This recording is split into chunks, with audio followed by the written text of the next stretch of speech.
അവസ്ഥ ഏകദേശം ഒരു ജയിലാണെന്ന് വേണമെങ്കിൽ പറയാം. അങ്ങനെ കഴിഞ്ഞ ഒരു കാലം. പെരുമ്പളത്ത് ഒരുപാട് നമുക്ക് സുഹൃത്തുക്കളുണ്ട്. അവരൊക്കെ പോഴും നമ്മുടെ നാട്ടിലേക്കും മറ്റുമൊക്കെ വരുമ്പോഴും അവർക്ക് പെട്ടെന്ന് തിരികെ പോകണം. ബോട്ടുണ്ട്, ബോട്ട് കഴിഞ്ഞാൽ പിന്നെ ഇല്ല. അങ്ങനെ നീന്തിപ്പോയ ഒരു കാലം പോലും ഇവർക്കുണ്ട് എന്ന് വേണമെങ്കിൽ പറയാം. അതിലെല്ലാം ഒരു മാറ്റം വന്നിരിക്കുന്നു. ഇതാ അവർക്ക് പെരുമ്പളം പാലം അങ്ങനെ ചിറക് വിരിച്ചിരിക്കുന്നു. ഇതാ യാഥാർത്ഥ്യമായിരിക്കുന്നു. ഞാൻ ഇന്ന് രാവിലെ വരുമ്പോൾ കണ്ടൊരു കാഴ്ചയുണ്ട്. അതായത് കഴിഞ്ഞ 7 ദിവസക്കാലമായിട്ട് ഇവിടെ വലിയൊരു ആഘോഷവും ഉത്സവവും ഒക്കെയാണ്.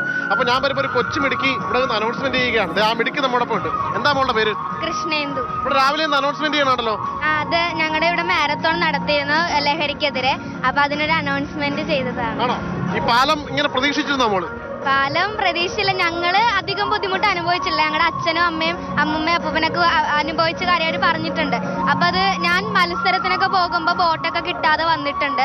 അതുപോലെ ഫുൾ മത്സരം കാണാൻ പറ്റില്ല, സമ്മാനം വാങ്ങിക്കാൻ പറ്റില്ല. പിന്നെ പെരുമ്പള എന്ന ഇതിൽ കളിയാക്കലൊക്കെ ദീപല്ലേ എന്നും പറഞ്ഞ് കളിയാക്കൽ ഏറ്റുവാങ്ങിയിട്ടുണ്ട്. പക്ഷെ ഇപ്പൊ ഞങ്ങൾ അഭിമാനത്തോടെയാണ് ഇവിടെ നിൽക്കുന്നത്. ഇത്രയും കേരളത്തിലെ കായലിന് കുറുകെയുള്ള ഏറ്റവും നീളം കൂടിയ പാലാണ് ഞങ്ങളുടെ പെരുമ്പള. വളരെ വലിയ സന്തോഷമുള്ള സമയം കൂടിയല്ലേ?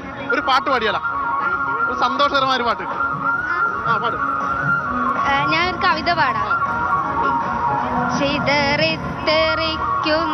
ചിന്തകളിലെപ്പോഴും നിന്റെ ഈ പുഞ്ചിരി ഒന്നു മാത്രം. മഴവില്ല് പോലെ നീ മനസ്സിൽ തെളിയുമ്പോൾ ഉണരുന്നു എന്നിലെ പുഞ്ചിരിയും. കൃഷ്ണ തുളസി കതിർത്തുമ്പു മോഹിക്കും നിന്റെ ഈ വാർമുടി ചുരുളിലെത്താൻ. പൂജയ്ക്കെടുക്കാത്ത പൂവായ ഞാനും മോഹിച്ചിടുന്നു നിന്നരികിലെത്താൻ. എന്തായാലും കൃഷ്ണേന്ദുവിനെ പോലുള്ള ഒരുപാട് പേരുടെ ആഗ്രഹങ്ങൾക്കൊക്കെ അങ്ങനെ സഫലമായിരിക്കുകയാണ്. അങ്ങനെ